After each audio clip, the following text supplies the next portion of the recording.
Welcome to the Regular Joe's podcast. I'm Dave Pisani. I'm Barry Kay. I'm Todd Pleasant. I'm Derryl DePriest. And I'm Brian Mix. We have a plan, despite what you may think. We do have a plan. Even though the full crew is here. There's a lot of interesting stuff we could have just done randomly, but in the last hour. But that's private stuff. None of your business, everybody. Good to have the whole crew here. It's been a little while. Yes, it has been a while. I think I'm right, Brian, aren't I? That when all five of us are here, there is always a plan.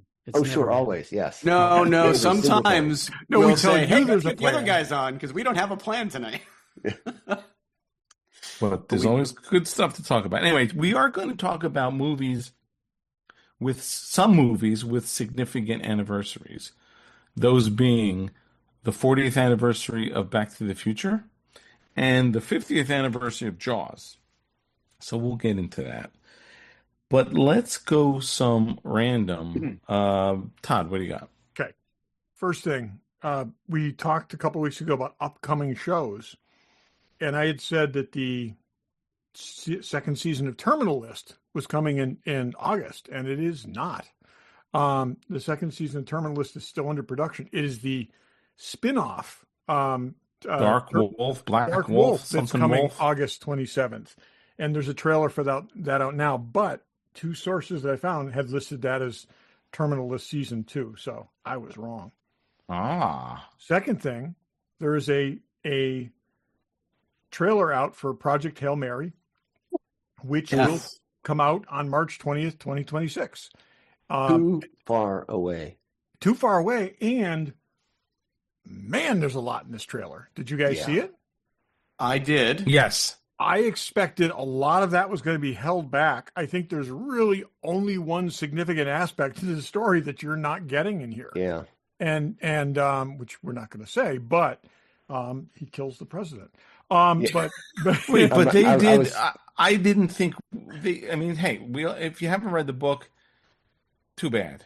But they tease our little buddy, which I'm go read. If you haven't read the book, go read it. Go read the book. Awesome. Actually, and it's honestly, listen to the audiobook. It's absolutely brilliant. There's a musical element to it that you only get that way, or a melodic element to it. I really, really recommend the audiobook. It's great. But one way or another, you should see this. You should read or listen to this story before you see the film. It's one of those things where it's like, oh my God, I don't want to spoil it, but I'm super curious how they're going to turn this into a movie. I am too. There's a lot going on. Even if it's a 3-hour movie, how do they cram that story into very, 3 hours? very encouraged by what we saw. Yeah. But most of what we saw is in the first third of the book. My wife wanted me to download and show her the trailer because she heard it came out. So I said, I don't know, it might ruin it. She's like, Brian, you've read the book. The trailer cannot ruin the movie. I would say everybody should read or listen. That way, you'll either be as excited as we are or as disappointed as we are once the movie comes out. Yeah, I'm hoping. I don't know if I trust those guys, but I love the way the Academy Award. I trust them. They won an Academy Award for a freaking animated movie. Like, seriously? Well, this is that animated in large movie was part an animated movie. So, and that animated movie was spectacular. All right, still. They've done way more good than not. Look, last season of Game of Thrones aside, they've done way more. Those guys did last season of Game of Thrones? Yeah, but they've done great stuff. No, this is that Phil Lord and... It's Lord and Miller. They did Game of Thrones? Benioff and Weiss did. Oh, I'm thinking Benioff and Weiss. Sorry. I was going to say. They made the Lego movie. Come on. Lego movie was great. Lego movie's awesome. Okay, so that doesn't count. Anyways, it's a great story. It is and Andy Weir's second best book. No, best book. Second best book of book. three. Second best. If The Martian is the greatest book ever written, this is like 0.5% lower than I that. agree. Honestly, They're both amazing. They are both amazing. If this had been his first book, I would say I would probably consider it a better book than The Martian, but it's hard to this book is just it's hard fantastic. to objectively look at it that way. What makes me a little unsure about this is the science of this one was so beyond The Martian, and it's what made the book great. I don't know how they're going to capture that, and still preserve what makes the book so great. Yeah. So I'm expecting the book to just be its own, its own thing that, like Barry said, you have to read the book. I think The Martian was an extremely good distillation of a very long story, and hopefully they're going to do something similar here. Yeah. And here's the other thing too. There is no question that he did not write this with the idea of this being developed as a film. Correct. So 100%. So he's a smart man, and I'm sure he knew exactly what elements would make it to the screen. And hopefully there'll be action figures. Yes. Yep. If not, we'll be printing them ourselves. Yes. At least 2 action figures. Yeah. I want just one. The one I want is one being less of a figure and more of a Yeah. Brian, do you have something? Yes, they have released the names of the episodes for Strange New Worlds. 10 episodes. The first one's interesting. It's Hegemony Part 2, because there wasn't a Part 1. Yes. Wedding Bell Blues, Shuttle to Kanfori, a Space Adventure Hour. That's the one I'm putting a star next to. That sounds like a lot of fun.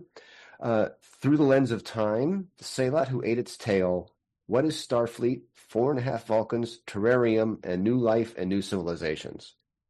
So, what? Let That Be Your Last Battlefield, the titles aren't, but it's, and when they finish this season, they'll have made as many episodes as TOS did in its first season. Yes. That's crazy. Interesting when you look at it that way. Yeah. July 17th, they start. I can't wait. Soon. It's soon. I'm excited. Yep. That's exciting. Barry, what do you got? So I stumbled on something on Disney Plus the other day, which then caused me to go a little deeper. And I'm curious because especially Derryl and Brian, I know you guys are such big Disney fans, Dave too. They've got what they're calling POVs. They're like walkthroughs of Galaxy's Edge and a ride through of the entire ride of Rise of the Resistance. Ugh, that's awful. So the Galaxy's Edge one is 13 minutes long. It's done at night. There's no guests in the park, but you run into certain characters. And what was interesting was at the very beginning of it, it said product placement is contained in here. And at 3 different points, they stop at the Coke stands and they show you the Coke bottles. But other than that, they don't go into any of the stores, but they pass by everything. And they run into Chewie and Rey and Mando and Grogu and whatever.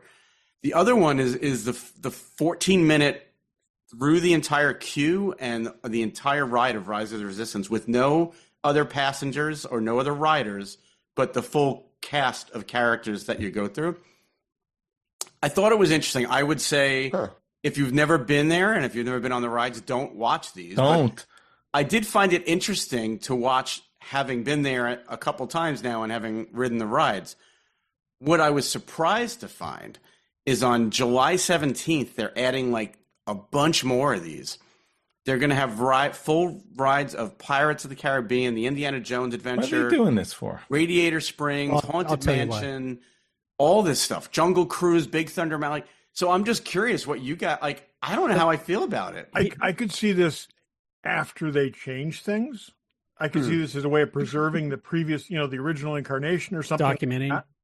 Because this is beyond like marketing. This is the full experience of the ride. On Todd's point, I would love to have the original submarine ride. Yeah. Oh my God. Yes. That's what I'm saying. Awesome. Well, you can get it. So here's what I think Disney is doing.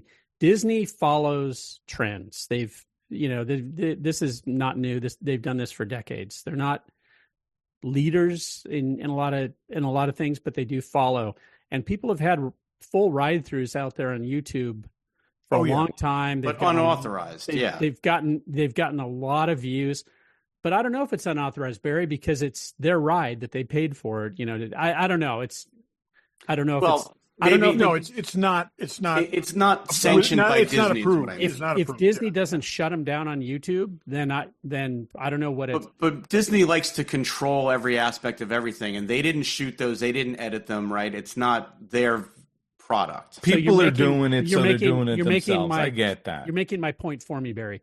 So they're trying to control this narrative. Now, I think it's extremely cloying, especially the Galaxy's Edge stuff, where they meet they meet the characters, and Rey is probably saying the usual stick she does, like I'm looking for Chewie or whatever, she does when she's in the park. But so it's not surprising that Disney's doing this to me. I'm surprised at how long it's taken for them to do it. There's probably a ton of TikTok things that we don't see that are all these. Oh, I'm sure you're right. But like they're adding like 20 of these videos on July 17th. Wow.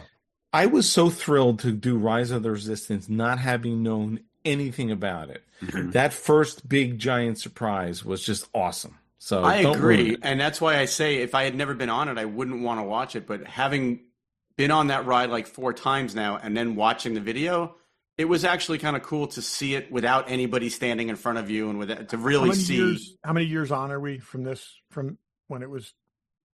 Oh gosh, 8 5, years. 6, Okay. 5. So it's beyond the spoiler warning phase. I think Daryl's right. I think there's so much of this stuff online that, this in some ways for people who have not made the trip, this is as much a teaser as anything. Okay. And because the experience is not the same, you may, I have a lot of trails that there's a place in Vermont that I go and mountain bike ride. People have made incredible, like helmet cam videos of these things. And I'll watch these things sometimes. It is not the same experience, obviously, but it's very, very cool to see that and see the different ways. But if you've never ridden in the Haunted Mansion, it's no, but different that's what I'm saying. to watch the But Haunted Mansion. I would not want to watch these separate from knowing the place and knowing the, you know what I'm saying? I wouldn't want to ride Sidewinder for the first time on someone else's trail cam. So for people who have already seen it, it's kind of cool. For people who in 8 years have not made it there, maybe it's going to get them. But that's just Star Wars. I mean, the Haunted Mansion's been there for 50 years. But Barry, I don't know about you, but I have, if I don't want spoilers, I don't watch trailers. I just I don't. There are people who are going to the park, yes, who want to watch that stuff. They don't care about being spoiled. It's just there's different mentalities, and Disney must. I assume they kind of did their research to know what they were going like. And believe me, this was a big topic of discussion amongst the marketing people and probably the design team, of the park, to say, what are you doing? You're giving away for free what is the thing. But to Todd's point, I mean, there's nothing like experiencing the Jungle Cruise. 100%. But they probably also think, look, if at least this way, if they do it themselves, maybe they're controlling maybe less people will do it. Oh, Barry, are they only doing Florida? Are they only doing California? Are they doing all I think it's only California right now. Only California. Interesting. Because it's tied to the 70th anniversary of Disneyland. And there are no other customers in the park or guests in the park. In the 2 that I've seen, it's empty. Yeah, they're not going to pay him. They're not going to get the rights. That's also kind of cool because all that stuff. When there's a whole lot of other sweaty people walking around, I might be interested in having been there and seen it. I might be interested in going back and watching these just to see what it looks, to see everything and not. We should rent the park out for just us. The cool thing with the Galaxy's Edge one is it was all shot at night too, so some people might have never. And that's the thing, and it's. This is the listening to the audiobook after you've read the book or watching the movie after you've read the book. It's just a different, for some people, a lot of people, it's a different way of doing it. I'll tell you, you guys watch a lot more behind the scenes stuff than I do. Okay. It's just never really interested me that much because I kind of like to preserve the thing that I'm seeing as the thing that I'm seeing. Different people process stuff different ways. They have different, it connects to them in different ways. For some people, this is probably really, really terrific. They're wrong. I hope they're smart enough to carry along an Oculus 360-degree camera with them too. And that's so you can put on a headset and look around. Well, that's actually, right so I was just the last thing I was going to say was, now, if this was a VR thing, that would be freaking cool. I'm sure that's either there or coming. They probably shot it all at the same time. Yeah, I hope so. Because right now, pretty much the only VR Star Wars stuff you can get is derivative porn. So Nothing's wrong with that. So, Darryl, did you have something? I don't have any random. That's good because I have a rant. Ooh. Let's go, wait, Dave. is this segment called Random or Rant? No. It is a random, but this ties a little into what I just put two pictures in the text chain. This ties into what you just said about Terminal List. Now these are okay. It's social media, but these are like not looking to. These are stories. There's a whole write-up and photograph of Jack Ryan season 5. Jack Ryan's the most exciting thing. It's coming soon. Blah blah blah. There is no Jack Ryan season 5, so I don't even get the purpose of that. The other thing was Bosch and the TV show Bosch and the Lincoln Lawyer, which I haven't seen, but they're both in the Michael Connelly universe, and they're going to be in. Bosch comes to Lincoln Lawyer next season. It's going to be this whole thing. That's not true at all. Like, people are writing stuff. I ranted about this last week, if you remember. For what purpose? I was saying how much harder it's becoming to find legitimate stories. But that's more about rumors. This guy is saying, here's a picture of the logo for season 5 and a story about Jack Ryan season 5, and there is no Jack Ryan season 5. What purpose do these people get? You go on YouTube and you see trailer for whatever, and it's a fake trailer. It's not even a real trailer. Yes. Yep. These people are jerk-offs is the point. It's becoming harder and harder to delineate between real stuff and fake stuff. I get rumors, but this is like, who gives a shit about Jack Ryan season 5? Like, what do you think that's getting you? So stupid. It makes sense on YouTube because you get paid on clicks and watches. That's what. But Facebook, you're not getting paid for people reading your article. Are there I don't get it. Are there links back to YouTube? No, there was nothing. I don't know what there was. It was just stupid. I don't get that.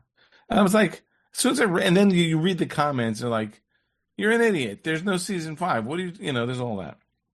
Maybe somebody really is hoping to get hired as a writer on the basis of their there you go. treatment. Their treatment for right. Bosch season 11. That's how you get noticed. You do a treatment, and you get 1 million views, and go, see, I should write this. I had something else, and this ties into Derryl. Blade Runner 2049 is in your top 5 movies, or it was at one point. Denis Villeneuve is directing the next Bond movie. What do we feel about that? I think we feel pretty good about that. But, does there need to be another Bond? Maybe that's another topic for... Well, Amazon just paid a lot of money for it. They're going to make all the Bonds. I loved the way the last series ended. I loved it. I'm good. I think feel they like said it in the 60s. It would be awesome. So Barry, your point, Amazon paid a lot of money for it, is different from maybe my fan point, which is I feel like there always should be a new Bond. I thought of that was like as long as it's good, that's hard to say. But it was like it just sort of this one, well, other than Doctor Who, established that they're just going to keep doing it. And I don't know. Derryl, don't take my comment the wrong way, though. I wasn't saying that I think that because they paid a lot of money that the fact is they didn't buy the franchise. They're going to make another one. They didn't buy it to They're going to make like 6 things. Show the movies that already existed, right? They laid out that money. Excited about it. Hell, you bet. I think he's, not only has he done fantastic top 5 work. That's what you were meant to say, David. No. I love. He's a good director. Dune I liked, but I think that's a little different. But he did Sicario, which was smaller, actiony. So I think, hey, there was talk about what's the other guy? The guy who did Batman Begins. Batman. Who's that guy? Christopher Nolan. I think that would be a freaking mistake. I agree. I think I like this choice. He's done 2 things that have shown he's very respectful of source material. Okay. And being Dune and Blade Runner 2020, and I think that's an indication that he can look at what's out there, go back to the original story, and come up with a Bond that I agree. I think he's not good. Trying to be radically different and something. I always worry that and they've done a very good job with this franchise of making movies that are, I don't say timeless, but work for their era without being, looking out of date rapidly. And I think that this is part of what his mission is. He's got to do a modern Bond or an earlier Bond or some kind of Bond that feels like Bond. That's and I think he can do that. So yeah, there's talk now. Now we switch to the rumor mill of a much younger Bond. Yeah. Now, some of the names being thrown. One of the names being thrown around is Tom Holland, which I cannot see him as Bond. I mean, I'm sorry. I mean, maybe if he wasn't Spider-Man, I don't know how I feel about it. They're also saying in the rumor mill that both Zendaya and Florence Pugh are being eyed up as the next Bond girl. That's ridiculous. Have we seen Tom Holland in a tux yet? I bet he looks great. I bet he looks good. He's a little, although he's ripped, he's a little small. And Zendaya, well, he could bulk up. And Zendaya I'm is a saying Bond girl. short and everything. I like that, but that's a almost Bond girl, too. I'm in. You got me. Florence Pugh has the look also. She could be a Bond girl. Anyway, the reality is any good-looking woman can be a Bond girl, I think. I mean, I'm sorry. That's an actress. I think she's more of an Bond adversary. I see that. I mean, the other names they keep throwing around is the guy who played Kraven the Hunter, that Aaron Taylor, whatever his name is. Oh, no, his career's over after that movie. I don't think anyone saw it. I don't see him. I think they also need to get somebody who's done acting but doesn't have particular characters attached to them. Like Henry Cavill, who's up there talking about him too. No way. But they shouldn't. They should avoid him. But they should find somebody that, because you don't want to have people walk in with those expectations. I like that Taron Egerton. He's my choice. I don't know if he's too short, but I think he's too short. He is too short, but You know who's too short? Fanboy Collectibles is not too short. They are long on product. Tall on product.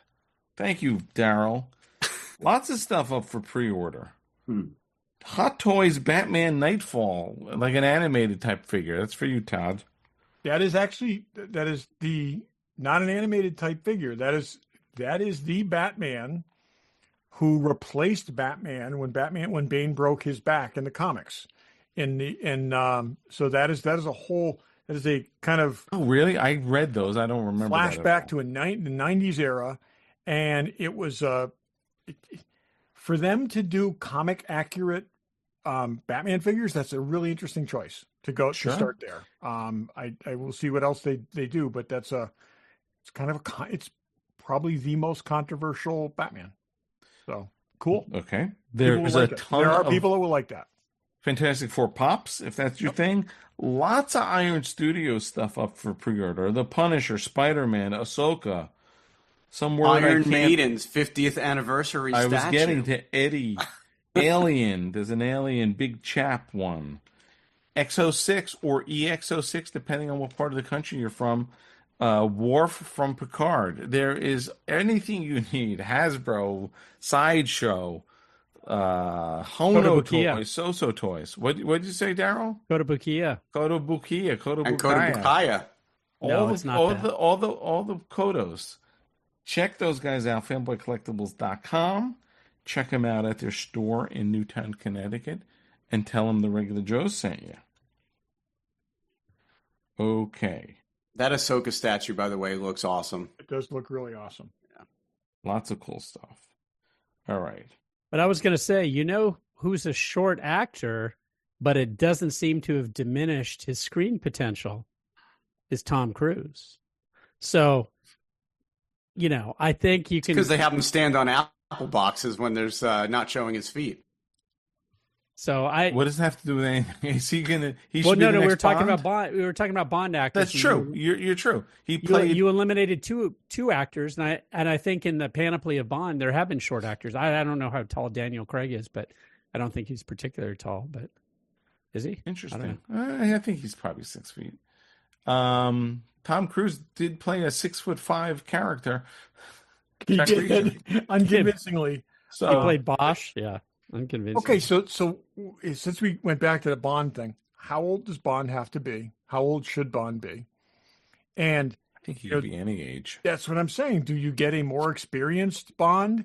You know, I thought they should have done a Pierce Brosnan. I think that I agree. I think it would be interesting to see Bond at different points in his life instead of doing you know a series of 3 movies and Or 3 movies at 3 different ages with 3 different characters. 3 different that could be ages. interesting. And you know, I think there's a lot of people that could be a good kind of 40-ish seasoned Bond that would be, you know, could be really good.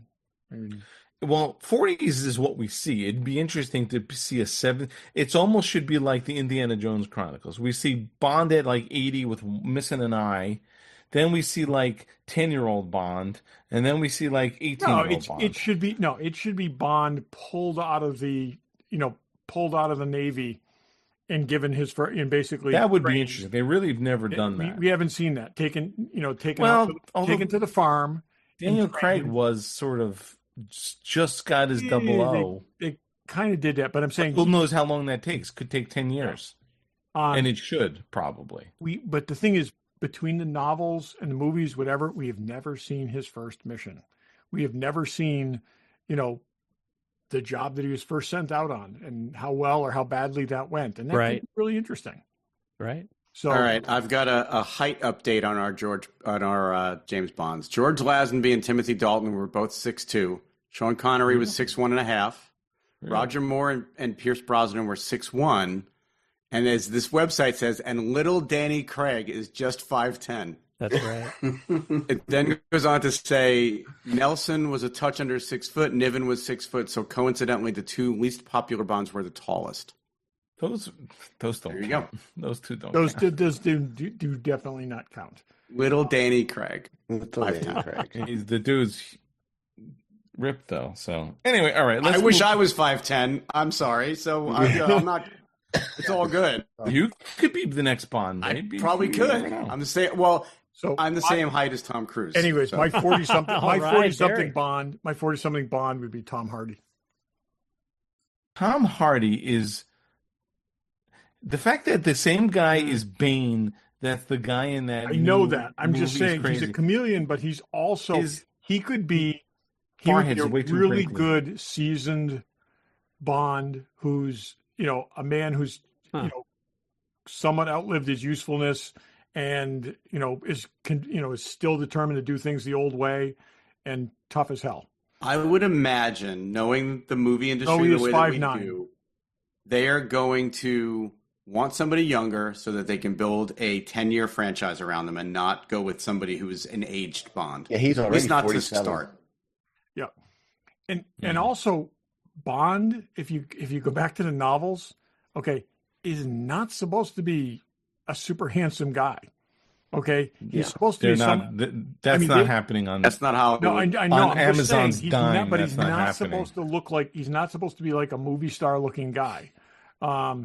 So, anyways, We're That's all the agreed he difference has to be between books and English, movies. correct? He's got to be He English. has to be. Well, he has to be from the UK of some sort because they're not all English.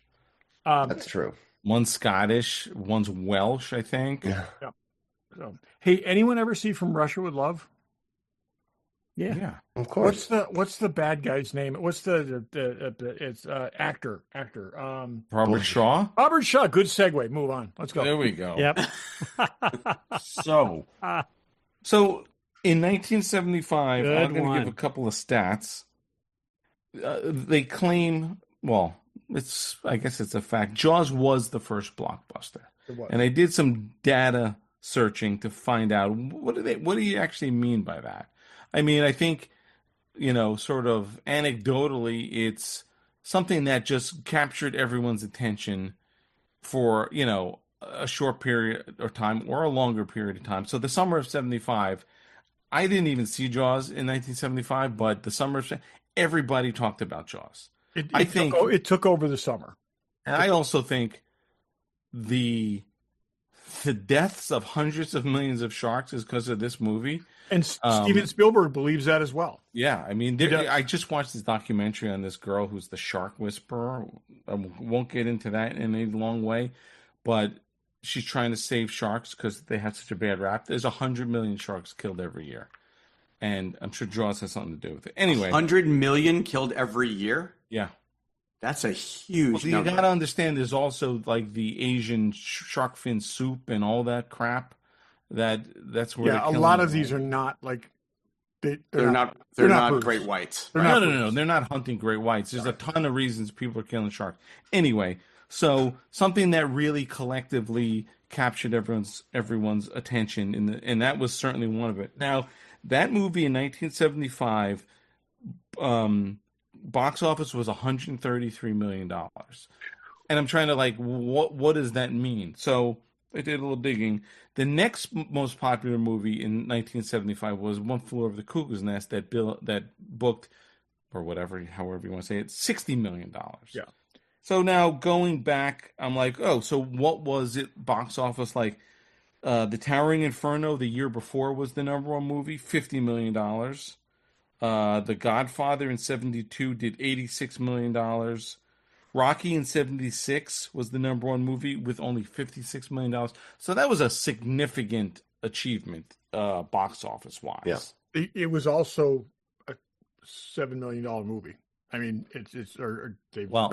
but keep in mind, movie tickets were $2 in 1975. So it's different than when you say, oh, it made 400 million here now, but tickets are $20 in a lot of cities. That now projects to an $800 million movie today, which is not quite on par with the $1 billion blockbusters we've seen.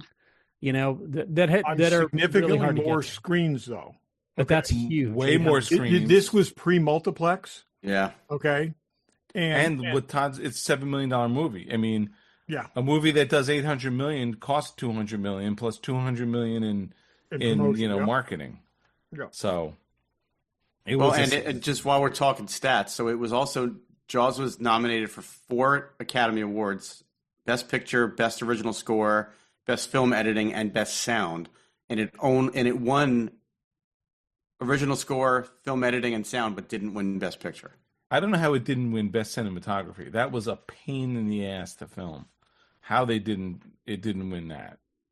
I actually didn't look up what beat it for Best Picture. Let me look that up. 75 was probably Cuckoo's Nest, I'm guessing. While he's looking that up, here are the top 10 movies of 1975. In order: Jaws, One Flew Over the Cuckoo's Nest, Rocky Horror Picture Show, Shampoo, Dog Day Afternoon, The Return of the Pink Panther, 3 Days of the Condor, number 8, Todd, your favorite, Funny Lady, number 9, Other Side of the Mountain, and number 10, Tommy. I've seen every film there. I've seen every single one. You're 10 for 10. I think I have too. Yep. Godfather Part 2 and One Flew Over the Cuckoo's Nest. I don't know which one won. Both of them come up. I don't know how that's possible. Yeah, that is weird. Godfather Part 2 was not 1975. No, it wasn't. Yeah, no, it wasn't. It came out in 74. So why is it coming out? So you need to look at the. Well, it's in the it won in the 75. Yeah, Oscars. it won in 1970. You're right. So One Flew Over the Cuckoo's Nest was the one Best Picture. Yep. Yeah, that one Best Picture. But it's 50 years ago. Thanks on Barry's recommendation that Pam and I bought and watched last weekend, watched the 4K release of it, and it was pretty spectacular. And there's a whole video on there of how thank God it's a Spielberg movie, how they restored that movie, because there was not a good copy of Jaws left. But Spielberg's very into restoration and preservation of these movies. They took a print, like a really good print. No. They actually found the original negative, and they literally pieced it back together. And the restoration was gorgeous. amazing. So that 4K restoration is gorgeous. Looks great. And not like, I think the Aliens one where they pulled all the grain out. It still looks like it's supposed to look, but it's just. There were no attempts to clean it up. It's just a clean scan of the original negative. Yeah, it looks great. But everyone talked about Jaws. I mean, Jaws for 3 months. That's all anyone really talked about. Yeah, it was even on the news. It was managed so to popular. get into the zeitgeist because it played on these feet, played on all our fears. It took all this, took the entire whole summer thing and turned it on its head. The vacation getaway and stuff. I watched Jaws at a drive-in in Cape Cod. Okay, so it's in 1975. So where we went we went in summer vacations. How did you feel? Honestly, I think we went back to Maine after 75. I think that was But you went right after you left. Like, we don't want to go in the water. No, I think it was. I think the a lot of year people didn't want to go in the Maine. water then. Kevin Smith always jokes about how ever since he saw Jaws as a kid, he still to this day won't go in the ocean. Like he just doesn't Todd, go how in. old were you? You were 12? 12. And what did you and your family feel after you saw it? Well, we knew that was the thing. We went to Jaws knowing what it was because it was late. It was later in the summer, and I went in a station wagon full of kids and stuff like that. But it was pretty shocking as a 12-year-old and actually seeing it when you'd been described to you, and obviously they didn't show the gory parts in the commercials, but it was when they cut the shark open and body parts spill out on the dock as a 12-year-old. That must have been when the leg drops under the water. Yeah. I mean, I watched it yesterday, and watching it as an adult, and I haven't seen it in 10 years, and watching it as an adult, I could remember the gasp moments because we were a very different audience 50 years ago.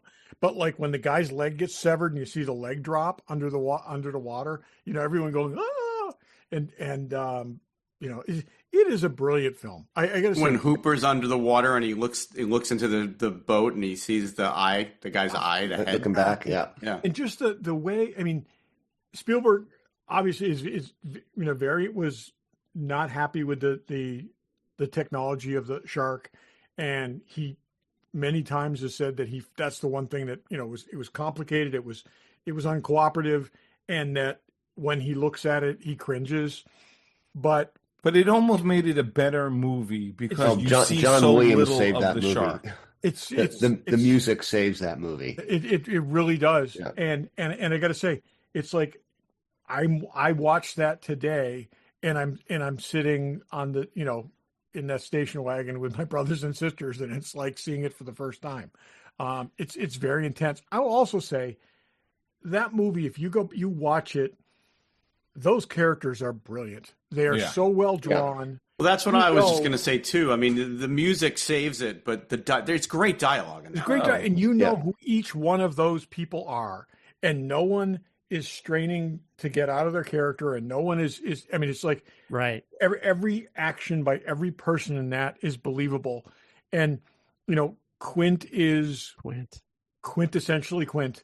I mean, the point when the lantern falls over, and the deck is on fire, and he says, "Chief, would you get that?" like it's not. He's not screaming fire. It's like, "Would you get that?"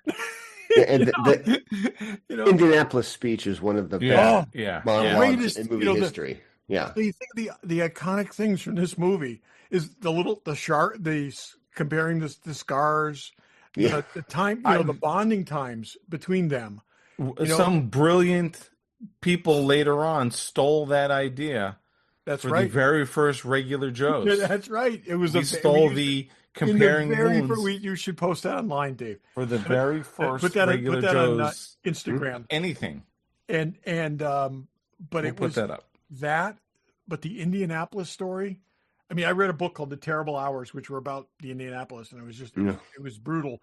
But he does in 12 lines of dialogue what you get from that book. And then they're having that scene and the barrels start popping up around the boat. It's the bomb under the table moment. It's like, it's about to get real again. Before we get off Quint, he is stabbing that thing with the machete as he dies.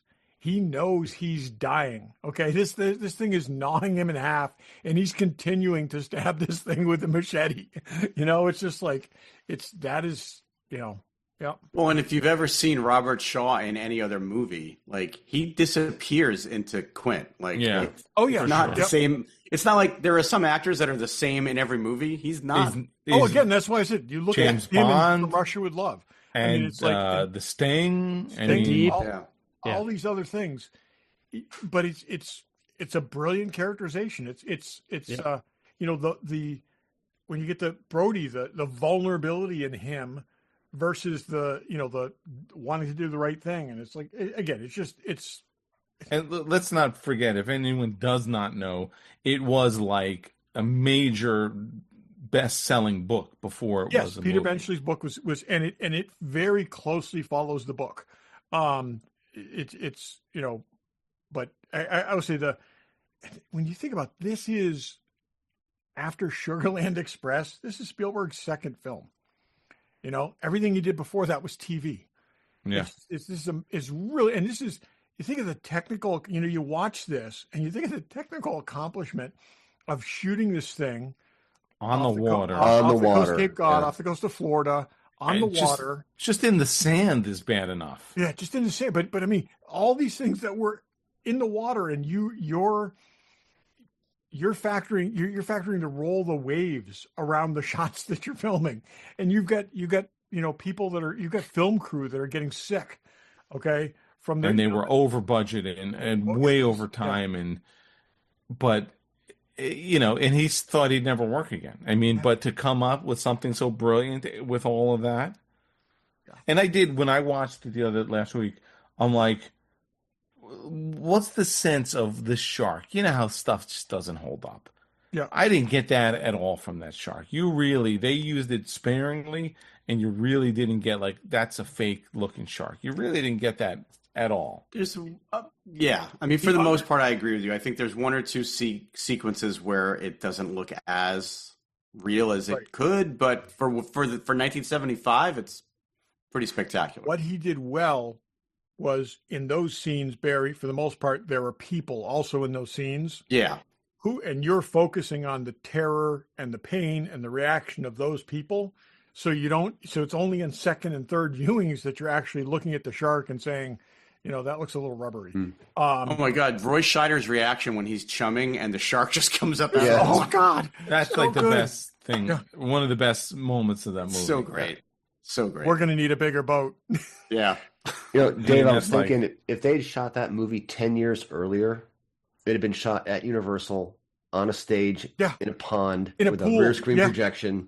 Yep. In the Gilligan's Island in the off season, they would have shot it in the lagoon. Shooting it out where he shot it also kept him away from the studio execs, right? So they couldn't interfere with his film because nobody wanted to go out there and watch him shoot. So that was also part of the. It would have been Creature of the Black Lagoon versus the shark. Oh yeah, that's what I'm saying. It's like but like I said, putting the characters together, giving Quint that Ahab quality. And it's those three main characters are distinctly different, yet just all so well done. Feel very genuine. There's never anything that any of them do. All the reactions seem like that person. They're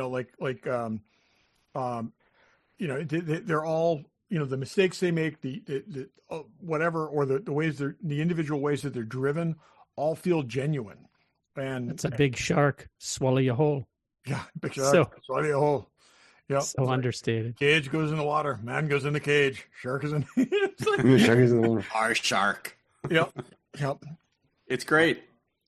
It is. And then there's the three sequels. Then there's that score. I mean, what other film can you guys name anything that you just play two notes? Two notes. Yeah, absolutely. Two notes. Well, it's true. I would say the only thing I can think of that even remotely comes close is also John Williams, and it's also Spielberg's next movie, but Close Encounters. Yeah, 5 notes. There's 5 notes, but yes. But yeah, I mean, that soundtrack was just, perfect for that movie. Yeah. Perfect. Yeah. It is, I will say it's as close to being a perfect movie as you can get. And it's also like this movie on every single level holds up. It completely evocative of its time, but you get the same sense of terror. You get the same sense of his frustration with the local bureaucracy comes across. all of the everything. It just works. I mean, you're kind of brought back to 1975. Aside from those wide lapels, you really could almost see, it could be timeless. Yeah. So- because he's wearing something that and of course I'm watching this movie. I'm like, where's those signs? I wonder if someone owns those signs, like the sign with the close the beach signs, like because they have come up for prop auction. I think. They? Yeah. I was actually thinking. One of my clients has Brody's badge and patch, which is unheard of. I made him a plaque for his thing. I've thought a number of times about. I've got a couple of different like reproduction license plates, but I was thinking, I really want that Louisiana license plate. I think that would be the one from the one from the shark. Yeah, just have the that'd be funny. Ecto one, and you have the out of time, and then have the Louisiana license plate. That would be really cool. So I'm trying to remember where I watched it. Usually with a lot of the movies when I was a kind of a kid in the 70s, I have a vivid memory of where I watched it. And I'm trying to remember where I watched this, but I did not watch it when I was 10. I know that for a fact. So is this a movie that, like Star Wars, they re-released into the theater every couple years? Yeah, because I saw it for the first time in re-release. My parents wouldn't take me the first time it was out. I must have seen it like maybe when I was 14 or in 79 or something like that. That's what I think I did. But it wouldn't have been on television probably, at least unless they cut it. It was, but it was really cut because I can remember seeing it on TV the first time, and you lost so much of it. I didn't see it. Zoomed in. Saw it in the they theater. Zoomed in on Quint's face when he was being bit, so you didn't see anything other than chest up on him, and it didn't look good. And only 4 years later, it was on TV. I thought it'd be longer. And it was 4 years. And like I said, they butchered that film. Because I remember like watching it thinking, that's not what happened. But I just looked it up. It hit HBO in 1980. So that might have been where I first saw it, was on HBO. Yep. So I don't think we didn't have cable until... You didn't have that little wood grain box? We had that. Cable did not come to where I lived until 82. They had this little TV right here. This little. That's right. Because I remember we've got cable, and I never seen MTV, and I opened the TV guide, looking to see what was on MTV, but I'm not realizing they didn't list those videos. It said music videos. Didn't say anything. That's what TV Guide used to say for MTV. It would say music videos, and then it would say the name of the MTV News, music videos, music video. But it's anyway. So did you want to touch on? Because I know one of the things you were talking about was this movie and the next one we're going to talk about. Both did they or did they not need sequels? There were 3 sequels to Jaws. Yes. Jaws 2 in 1978, which Spielberg almost directed but didn't. Jaws 3D in 1983. And Jaws the Revenge in 1987, which is universally considered to be one of the worst sequels ever. I have never seen anything I've never seen any Jaws of them. 2. The only thing memorable from Jaws 2, what is the only thing memorable from Jaws 2? The tagline. The tagline is the only thing, and it's iconic. Just when you thought it was safe to go back in the water, that is iconic, and there's nothing else redeemable about that. Wasn't This Time It's Personal one of the Jaws? That's Jaws the Revenge. That's the Revenge. This time it's personal. Wasn't his wife in one of them? And she was in Jaws the Revenge. The Revenge, but it was also like oh gosh, I'm forgetting the actor's name, but none of these movies even came close to capturing any of them. No. It was very over the top. It was a cash grab. But it's funny if you watch the opening of Jaws 2, it becomes really obvious because the second build actor in Jaws 2 is the woman that played Brody's wife. Is Roy Scheider not in any of them? No, he's in it. Roy Scheider's in it. He's in the second one. Does he die in the second one? And then the next name on screen is his wife, the woman that plays his wife, and it's like who basically did TV and the Jaws movies. And she was the wife in 1941 also. So there. Yep. Michael Caine was the star of Jaws: The Revenge. Yeah. And we know why that was. And I think Lou Gossett Jr. maybe was in that's right. third one. You're thinking of Iron Eagle. No, I'm not. You're thinking of Iron Eagle too. Yeah. Michael Caine got to a certain age and would admit that he would make one movie with a big check attached to it, so he could make one movie he really cared about. I can't get that. No, it was Lou Gossett Jr. and Dennis Quaid in Jaws 3D, and Leah Thompson played Kelly Ann Burkowski, apparently. And that could be our segue. The other people, I don't care. Leah Thompson's better than Well, that. just real quick before we segue, the other cool thing, the other good thing for Jaws was the ride at Universal Studios when it was there. It's not there anymore, but the Jaws ride was actually pretty good. It was there from 1990 to 2012. They closed it to expand the Wizarding World of Harry Potter. Jaws ride? I never in Florida, not in Florida. Was it in L.A. Florida. or was it? I don't know. Okay. It was not in L.A. No, I don't think they had it in L.A. The shark that came up out of the water to try to attack the tram. That's all they had. No, there was a ride at Universal in Florida. Yeah. All right, so going from the 50th anniversary of Jaws to the 40th anniversary of Back to the Future. Now we're talking. I'll give you some stats. Movie. July 3rd, 1985, nominated for 4 Academy Awards. Best Writing, Best Sound, Best Music, Original Song, and Best Effects, and it only won for Best Effects. I'll give you some stats. Back to the Future did $210 million. It was the number one movie of 1985. The top 10 movies of 1985 were number 2, Rambo. 3, Rocky 4. This is 2 times in a row where a Rocky and a Rambo were both in the top 5. Anyway, The Color Purple, Out of Africa, Cocoon, Jewel of the Nile, Witness, Goonies, and Spies Like Us. I've seen all of those movies. 10 for 10. Yeah. I don't think I've seen Jewel of the Nile. Was which one? That was the Kathleen Turner, and that was the sequel to Romancing the Stone. Yeah. Oh, okay. That's what I thought. I guess I have seen all these. But I'll give the counterpoint a little bit. I love this movie. I think it's a great movie. But I was trying to be like, hey, you want to know? This was one of the first, like, sort of kid-driven movies.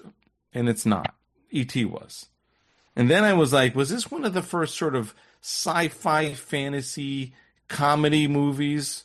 And it wasn't. Ghostbusters the year before. No, so it's not as important as I think Jaws is, while I love it. And it didn't even do any. Ghostbusters book did more money than it the summer before. So I don't know. I don't know if it fits in the same page as Jaws. Not that I don't love it. I think this is pop culture iconic in the same kind of way. I don't think anyone doesn't know what this movie is.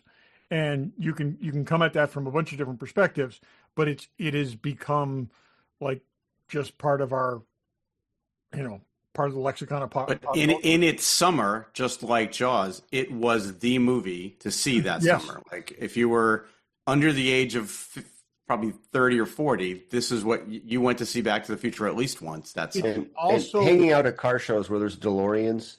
Not one person doesn't walk by and say, "Where's your Mr. Fusion?" Yeah. Oh, of course. Yeah. And again, it's also like I think they managed to tap it. And, there's a 50s nostalgia thing. There's the whole science fiction thing. It's funny. It's well written. This is like I said, I can see this movie hit with a lot of people on a lot of different levels, maybe more than they expected. Well, and while it had a sci-fi-ish element to it, this was a broad appeal movie. This was not a science fiction movie. No, it's a sci-fi comedy. It's a sci-fi comedy. That's what I was looking for. What's the biggest at the time sci-fi comedies? Ghostbusters is bigger. Well, it's the pitch though. Is wouldn't it be cool to see your parents when they were in high school? I mean, that's the pitch. It's not a science fiction pitch at all. No, but the time travel premise is everything to the movie, right? And it basically that's to your point, established the rules of time travel ever since then. Like people use Back to the Future as their guidepost for how time travel works. It was so simple. It wasn't overcomplicated. It was, What exactly, and it's also what was the other time travel comedy at the time? Well, there wasn't. They had no one had really used this vehicle in this way. Somewhere Time Machine hadn't come out yet. They've done it a number, but they've done it a number of times since then. Bill and Ted's, and they've tried to catch this formula, and it hasn't really worked. Hot Tub Time Machine, Peggy Sue Got Married, different things like this, where they tried to cap it, and this had a glossy nostalgia thing to it, and their view of the 50s. I mean, the funny thing is, like, if they made this movie today, they'd be going back to 1995. Yeah. We are doing this podcast then. We're as far from 1995 right now as 1985 was to 1955. Yeah. Wow, amazing. Frightening. It's and Dave, the other thing that makes this movie stand out from those other science fiction comedies is it has 2 solid sequels. I mean, solid movies. Let's take a vote on trilogy that. You'll be voted down. The trilogy it's is you and Barry. Very I don't solid. think those sequels are necessary. I think it's a movie that, because of its premise, deserves a sequel. They earned the sequel. It's a time travel thing. Fantastic for sequels, unlike Jaws, I think. But I think I wanted more out of the sequels. I think they were. I agree. You didn't like a Biff in Old Man Biff in Velour? I don't feel like either of the sequels is in Jaws sequels territories, but I don't think either of them did anything approaching what the first film did, and they. I also feel like the Jaws sequels, as horrible as they are, don't diminish Jaws at all. I do feel like the Back to the Future sequels do diminish the original a little bit. I got to say, they are because there's people like Brian and Barry who think, "Oh no, all 3 are great." What? First of all, I haven't said a word, so don't. I know what you think. You love the last thing. I'm going to let you guys say. You know why I know what you think, Barry? Because when I watched the 100 movies to see something, you're talking about Back to the Future, and you went on and on about the sequel. Well, hang on. I love Back to the Future 2. I do not love Back to the Future 3. You said on that thing, Mary Steenburgen is nuanced performance and deserved an Oscar. I definitely didn't say that, but no. And I'll even go farther than I probably went there. Using it with Time After Time, in which she was good in that. I will say this: I can acknowledge Back to the Future 2 has a lot of problems that I didn't see when I first saw it when it first came out. Watching it now, you were like 11, right? Shut up. I'm just saying I loved it when it first came out, and there was a point in time where I would have told you I liked it better than the first movie, but it doesn't hold up as well as it could, and I don't like Westerns in general, so the third movie never really worked for me. Back to the Future 2 is basically like, I don't say a parody of Back to the Future, but it's just a logical extension of it. It does nothing new. It does nothing different. If you really liked Back to the Future, it's kind of a nostalgia ride. Okay. It's like, we're doing this, we're doing the same thing again. And we've only flipped the script slightly. And then Back to the Future 3 is like a Matrix sequel. Well, what I liked about the second one. Go ahead, Brian. Back to the Future 2 is a study in what would happen if the bad guy got the tool. But it was so hokey.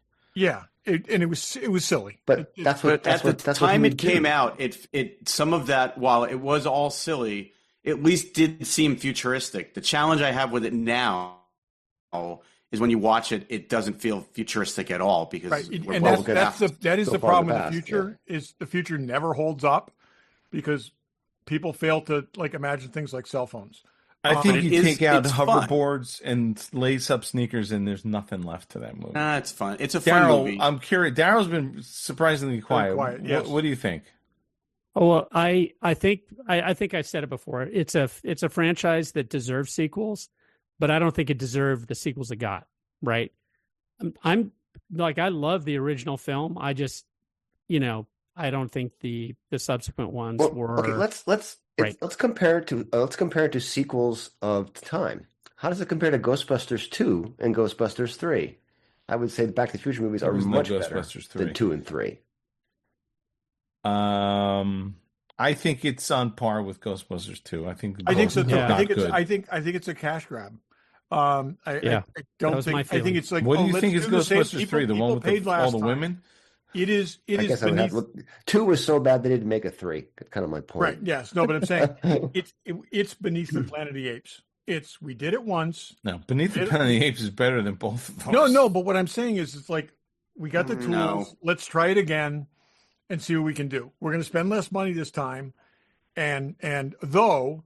Oh no, they spent more money on Back to the Future too. No. Michael J. Fox made $250,000 for Back to the Future. He made $5 million. $5 million, and he wasn't even their first choice for Back to the Future Part 2. So that's a big difference in the cost. Again, I think Back to the Future is an awesome movie, but I also think in the 80s everybody looked at the second the cash register rang, everybody said we need the sequel. So let's big time. I think you guys are being overcritical. Other than Star Wars, met us? Name me a trilogy, a sci-fi trilogy that's better than this one. I mean, sci-fi doesn't need to be. Get back to me next week because there isn't one. Alien 1, Aliens, and Alien 3 is Alien probably... 3. No, Alien 3 is better than Back to the Future 3. No, it's not. Oh, wait. The director's cut. How many trilogies? Okay, I would put Escape from the Planet of the Apes over. Yeah, my God, Escape from the Planet of the Apes is very good. Yeah, Planet of the Apes, Aliens. Planet of the Apes beneath an Escape. I would put. Okay. I'll give you Back to the Future is the third best trilogy ever in science fiction. I'll take it. All right, so here's a question. Wait, you just skipped 2 Star Wars trilogies. Okay, he meant Star Wars. And I'll also say this: I think Back to the Future 2 is cheapened by the ending. I think it really is. What's the end? The fact that it just cliffhangs till the next movie. Which is, by the way, they filmed them both together. This is coming out next summer. That cliffhanger was awesome. That stuff just stunned. Sat in the theater stunned when that lightning bolt hit the ship, hit the DeLorean. He was gone. Here's the issue. I mean, why are they not making a big deal about? Is 40th anniversary not a big deal? They're really not making a big deal about any of the movies with the 40th anniversary. It's not so much. It's it's the people that are really loud and vocal on the internet right now and social media and all that stuff. Well, are making a very too young big to be deal nostalgic for these films. So that's part of it. I'm just not sure if a 40th anniversary warrants it the way. Yeah, maybe not. That was more of a question, not a thing. Yeah. But there's all kinds of things on television. There's stuff on Martha's Vineyard. They had all kinds of stuff. I'm trying to. Did I write down other movies with 50th anniversary? I didn't. I did other anniversaries. But hang on, I had a question for you guys. Has anybody on the panel here ever seen Doc Brown Saves the World? Which is a 2015 9-minute short film, which I didn't know existed until today when I watched it. Made by who? Universal. It's made by Universal to promote when they reissued the movies. So it's like a in 2015. It was an anniversary special feature thing. Oh my God, is it bad? Yeah. Is Christopher Lloyd in it? It's Christopher Lloyd, yes. And there's a DeLorean in it. Oh, he'll work for anything. When did you all last see Back to the Future? Less than a year. I have not rewatched it since the original theatrical viewing. Get out of here. Really? No, I'm like a little bit like Todd. Although Todd, you do go back and rewatch things. Not that often. I don't, I should go back and rewatch it, but I have kind of an idyllic memory, or whatever you call it. I Identical. remember that film, supremely well. Great films like that. I really don't need to go back and watch again. Time to go back and watch it, Derryl, because I don't think I've seen it in like 12 years. Yeah. And Really? I've seen bits and pieces of it. I'll watch a I little watched of it it. I love today, and I've seen snippets on TV and stuff like this. But I got to say, for its era, it's a really well-made film. I love it. It's a great film. You do not see, and again, there's a lot of crappy films in the 80s. You do not see, it's very tightly written. The visuals are excellent. I love the opening in Doc Brown's house, with all the clocks, the whole, there's so much layered in there. Those two characters are perfect together. There's really, it's the whole ensemble cast in that is. Yeah, I said when we came in, this is a perfect movie. Everything they set up is paid off. I agree. That's what I'm saying. Great. And it's like just a great movie. a watch gem. it now, it holds up for the. It's like you watch a lot of 80s stuff and it just feels awkward. This is well shot. It's well made. It works. I mean, it is what it is. It's fun. It's funny. They leaned just enough into the cringe element with the mom, the horny mom hitting on him, or the younger version of the mom hitting on him, and I'm sure they had to think their way through the whole kiss thing, but that could not have been. I watched that today and I thought, like, how fantastic was how they handled that. He goes from having to fight her off to all of a sudden she's kissing him, and then her eyes just like get wide, and it's like, and she did a brilliant job with that, where it was like her eyes just kind of like, what's going on? It's like something doesn't feel right. It was so good. It's just like I said, I think it's an extremely clever film. I don't think it's brilliant at a level with Jaws, but I think for the era, for what it was, it's great, and it really, really does hold up. Well, and I think it's probably my favorite Robert Zemeckis, because he went way overboard with stuff that he did after this. He tried to top himself. Yeah. Yeah. I also will say it also spawned, I think, other than probably Star Tours, my favorite theme park ride of all time. The Back to the Future ride was amazing. I was really sad when they took it out. Yeah. I was too. And the Simpsons ride they replaced it with is getting very dated. Last time I was down there a few years ago, horrible. like even like the projection wasn't bright enough. It was like dark in there. It just feels like it's ripe to be replaced. But I was down there once, and we were down there for a conference, and they had the park closed to the public, and we must have rode Back to the Future like 10 times in a row. And that was like my favorite theme park ride of all time. So Also, go ahead. Just one quick thing. Yeah. Like Jaws, it was plagued with issues. I mean, I think it's common knowledge. They filmed for 5 weeks with a completely different actor Eric before they're Stoltz. like, it just does not work, and they had Really? to. yeah, Eric Stoltz was the original Marty. Eric Stoltz does not look like a 17-year-old. Okay. And there is a ton of footage with him. There is. I mean, There is. He does not look like a 17-year-old. And granted, Michael J. Fox was 25. I mean, it's or older. Well, plus they had issues with Crispin Glover too. Yes. Yep. Everybody seems. Everybody to have does. issues with Is that what Crispin you said? Glover. He is brilliant in this, though. He is. Watch him. He is. He is so gloriously awkward. Yes. Okay, just watching that guy run. Okay, every motion, every gesture is so. It's.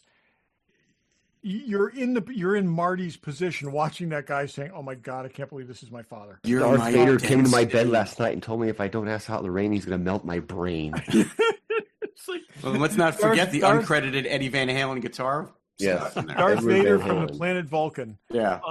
Good job, BK.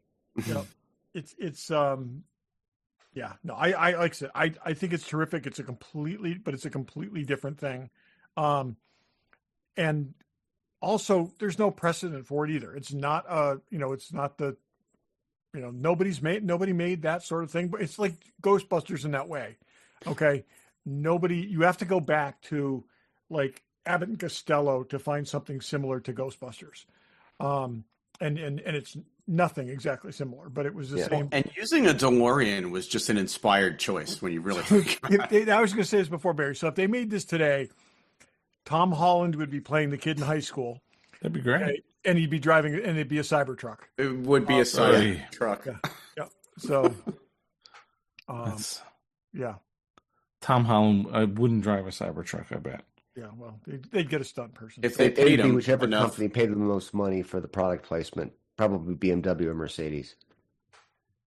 Oh yeah, no, that wasn't a product placement thing because that was meant to be ironic because that was after the fall of DeLorean. Yeah, and it was meant to be. It was an in joke. It was basically an in joke, and it was but it was brilliant. It was just. But if you remember, we talked about it a couple of years ago. There was a settlement done because apparently they owed. The company that owns the rights to DeLorean now, I guess Universal owed them money because they had stopped paying on their license agreement and they were selling merchandise featuring the DeLorean car and not paying. And the logo was the big thing. Yeah. Yeah. Yeah. And this, but interestingly, most people's association with DeLorean today, I would say, is Back to the Future. Oh, absolutely. Yeah. Okay. Absolutely. It's not a former Pontiac executive who tried to bail out his moonshot company by, a major selling cocaine deal. It's that is not what people remember. They remember Back to the Future. And when I tell people I'm going to build a time machine, they think, "Oh, a DeLorean." Yeah, it's like, are you going to do it in a DeLorean? The time machine before that. The real time machine.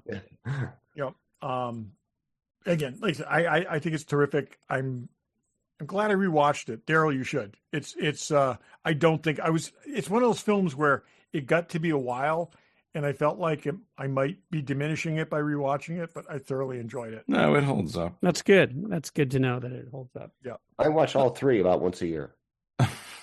Really? Jesus. Yeah, I really. have never seen 3 outside of the theater. I saw it once in the theater. I saw it in the theater, and I've probably seen 2 twice. I don't even know if I've seen 3 in his entirety. I'm sure I have, but Brian, I have a hard time taking people's opinions on something that they haven't seen in 30 years. But I've seen it. Who's talking? Hey, okay. Doc Brown gets the girl. It's great. As we wrap this up, here's other movies that have some sort of anniversary, while they may not be significant as 50 years or 40 years, just because I was reading stuff. 10 years. Some of this stuff is more like, I can't believe it's that long ago. 10-year anniversary. The Force Awakens and The Martian. I believe that's 10 years ago. Wow, The Martian. That's amazing. 15 years ago. This was a little surprising. The original How to Train Your Dragon is 15 years ago. I only brought that one up because of the new one. And here we are with the live action version. Yeah. The monstrous success of the live action. A movie that I do not like, but Tron Legacy is 15 years ago. Really? I would have thought 5 Tron years Legacy. ago. That crazy. Tron Legacy is far more watchable than Tron. Sure is. Olivia Wilde. Okay, Yeah. 20 years. Batman Begins. Wow. That's crazy. 20 years ago. That kind of hurt. 30 years. Toy Story is 30 years old. Wow. Is that crazy? Apollo 13. And a friend of the show, 7. The movie 7. Other movies that are 40 years old. Breakfast Club, I think we mentioned that on talking amongst Rocky IV was on the list. Witness, 45 years ago, Empire Strikes Back and The Shining. The Sound of Music is 60 years old. Psycho and the Magnificent Seven are 65 years old. Wow. Is that crazy? Anyway. So my key tag with my work keys on it is a Bates Motel key tag for room 1. Okay. So I've carried around for years. I had somebody pick it up the other day and say, "Oh, where's the Bates Motel?" Oh my God. Yeah. And I was just like, I'm not even going to answer that question. Did you tell them it's in Hollywood on a backlot? They were that far away from, that far removed that they had never. Well, the last films you mentioned, Dave, when you say they're 65 years old, that doesn't have as much meaning to me because I never saw them theatrically, right? I saw them on video years later. So, kind of the things that really hit home are these things that we're talking about that are in the 70s or the 80s that I watched in the theaters. Yeah. At the time. Even hearing Toy Story being 30 years old like that. that is crazy. Yeah. Yeah. True. That's nuts. Alrighty, let's go a quick round of what's in the box. Show you with the box. Who's in the box? What's in the box? What's in the box? Regular Joe's What's in the Box. Does everyone have something? Yeah. Derryl, what's in the box? So I think you guys and most of our listeners know that I collect wacky packages and trading cards. It's like a nice adjacency to action figures. Is it? I don't know. But Nice. You say that in your mind it is. Say it as if you need a justification. I justify it somehow. So, but an adjacency to wacky package is these. Oh, wait. An adjacency of an adjacency we're going That's with. right. That's what we're Okay. talking about, Dave. So, so adjacent to wacky packages is a whole is a line of trading cards released by Donruss called the Odd Rods. And you guys are probably familiar with these. If you don't know them by name, certainly know Yep. the illustrations. So it's Yep. all these like really crazy. This is exactly what I'm talking about. Yeah, car characters. And so I've been thinking about going into these for a few years, and I recently And you don't bought have in- enough stuff, so why not? I don't have enough stuff. So I bought an auction 3 sets of these, and so they just came in when I got back from my trip. So I opened them up yesterday, and I've really been enjoying these. And one kind of side thing is original art for these does exist. And it doesn't come to market very often, but that's one thing that I'm hunting down.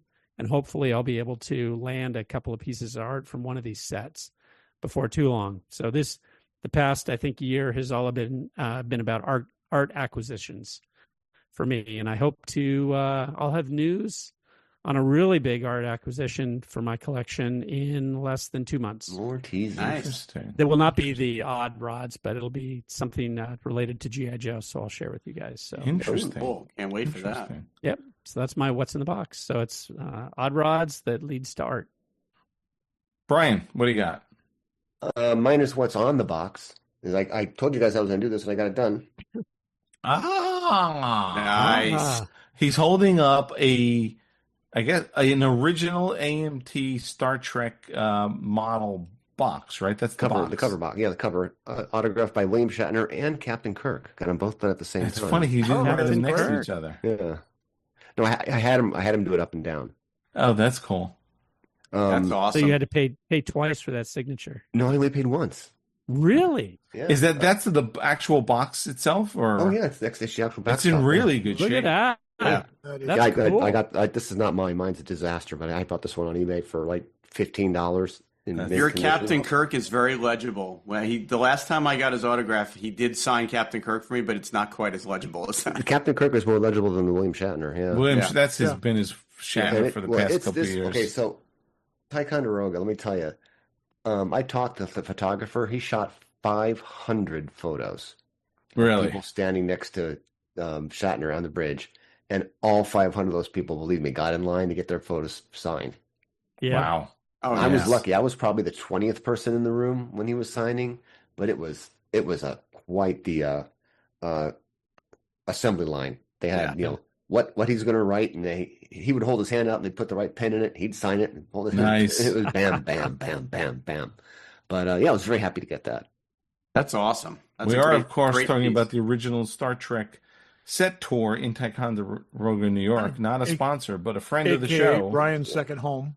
Yeah, Yeah. that's right. Friend of So the show. that's gonna Haven't go. That's gone, gonna you go, have to go. gonna go in a frame and go up over my my Enterprise. Nice. Barry, what do you got? I'm going to follow Daryl's footsteps. I have a piece of art as well. This is a Regal Robot Legacy Edition Jabba the Hutt sketch by Phil Tippett. Oh, Signed. cool. Signed by Wow. Phil Tippett, too. This is what I'm talking about, too. That's awesome. I know, Dave. We're going to figure it out. But I know. I'm kidding. yeah, it's It's Jabba the Hutt. Yeah, It's I'm trying Jabba the now Hutt. to describe things. he's done. I'll say this: some of Phil's sketches that he's done have been less than stellar. I think the Jabba the Hutt, he did a really good job. It's really on that. nice. Yeah. So Beautiful. Is Very it pencil? excited about It looks like pencil. it's pencil, but there's a bit of a watercolor background on it, which Oh. he didn't do on his previous ones. So it's nice. I mean, anytime you can get original art from those guys is just Yeah, amazing. yeah. Yeah, that's cool. So, Todd. So, Todd, what do you got? Oh, Jesus, he's switching cameras. Oh, I have switched cameras, but not. So that is the X06 to Paul, which I just got recently, and I've actually got several figures. I'll have another one for next week. Very cool. It's one of the things I've got 4 female figures now that they've made. They are all a different body.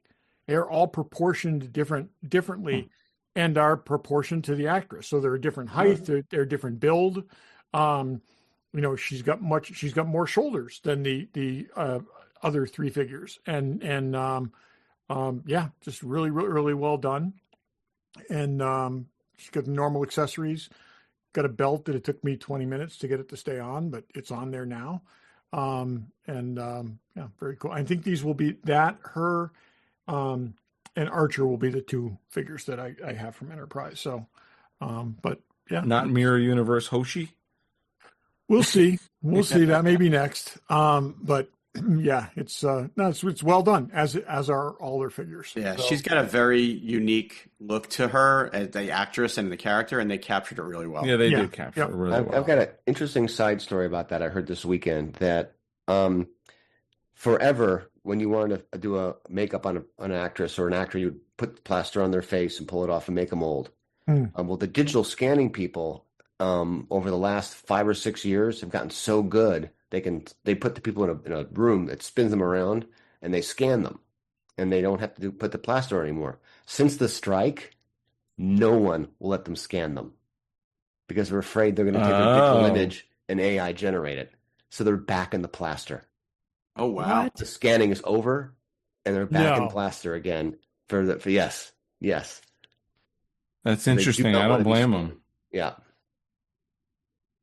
Watching her spin around made me think of that story I heard. Yeah, they're back. That's cool. Back in the plaster. Yep. I just can't believe that when we were able to visit the set of Star Wars, the first of the new JJ's new trilogies, was The Force Awakens. Gentle Giant was actually the scanning company that was on set, and they scanned everything. They were just scanning it, and all the props and everything. They were just scanning that. So and all of the actors too. I can't believe that awesome technology they have has just been subverted. Yep. And it's gone, completely backwards. Because but I think there's a difference between scanning someone in a completed character costume, etc., versus the base actor. And I think maybe in a makeup it wouldn't be a problem, but that's what I'm saying. I think outside of makeup is what they're concerned about. They don't want you to they don't want someone to reproduce Derryl the Priest. They don't mind reproducing Derryl the Priest in his as a Gamorrean guard. Okay, it's two different things. Yeah. So. Oh my God! Now I want to see Derryl as a Gamorrean guard. Oh my God! I totally want to see it. All right, Dave, what's in the box? All right, I'm wearing my what's in the box. So this is a Jaws Vineyard Vines T-shirt. I'll show you a bigger picture. So Vineyard Vines. Tell me if you're seeing the back of this. If I'm in focus. Yeah, we can see it. Yeah, it's got the Jaws and eating the ship and stuff. So Vineyard Vines, I think we mentioned a couple weeks ago, have a whole line of Jaws stuff. Vineyard Vines was founded on Martha's Vineyard, where Jaws was filmed. So, Todd, I don't know what he's got. Got his Marty McFly vest on. If you're gonna dress up, I'm gonna. I took this out. It was too hot to put on. So they made stuff, and it's still available. And I know someone else who has the same shirt. I have the same shirt. I didn't wear it tonight because I figured you'd be wearing yours. They have a lot of cool stuff. Actually, it was really very clever because they're high end stuff. I mean. A friend of mine told me after he heard us talking about it, he went on the website and he bought the Amity Police shirt. Oh yeah, there is Amity Police shirt. I know there's more stuff I'd want to get, but you're paying $50 for a T-shirt. So, but that's what's in everybody's box. Nice or bag. Mine came in a bag. So cool. Did see Factory Entertainment had a really cool Jaws thing out for the 50th anniversary. It's a scaled replica of the billboard for Amity, and it was reversible. So on the one side, it was just the straight up billboard, and if you reversed it, it was was the after they vandalized did one? the graffiti. Yeah. Oh, they put that's the great. shark fin in, and so it's I think it was about maybe 12 or 14-inch scaled replica of it. It was pretty cool. Yeah. Cool. All right. Well, that's a little bit of a long one, but we covered a lot of ground. 50 years of ground. Yeah, exactly. Thank you guys for coming on. We appreciate it. Every time is fun. Yeah, great. Of course. Always. Anything that you guys want to promote or anything coming up? You got any shows coming up, Derryl? Yeah, we've got Louisville, the Kentuckiana G.I. Joe show coming up in 2 weekends. Yeah, this weekend's the weekend of the 5th, 6th. Yeah, 2 weekends, Louisville. So I hope to see all you guys there again in Louisville. You won't. You won't. You're not going to be there. You won't. But say hello to our friend Steve Stovall while you're there. It's a great Whoever show. else might show up. I'll definitely be there. Yep. Exactly. Brian, anything for you to pimp? Trek Ticonderoga, August 15, 16, 17. Make the trek to... the trek. Be there. And what's your role there, Brian? What am I doing at Trek Ticonderoga? I might be doing a panel on robots. Let's see if they need me. I'll fill in for that. Otherwise, I'm sure I'll be building something on the set somewhere. Sweet. Nice. Awesome. And if you need a prop, display, or plaque, check out FromDaysWorkshop.com. And thanks for listening. Thanks for listening. Thanks for listening. Thanks for listening. Thanks for listening.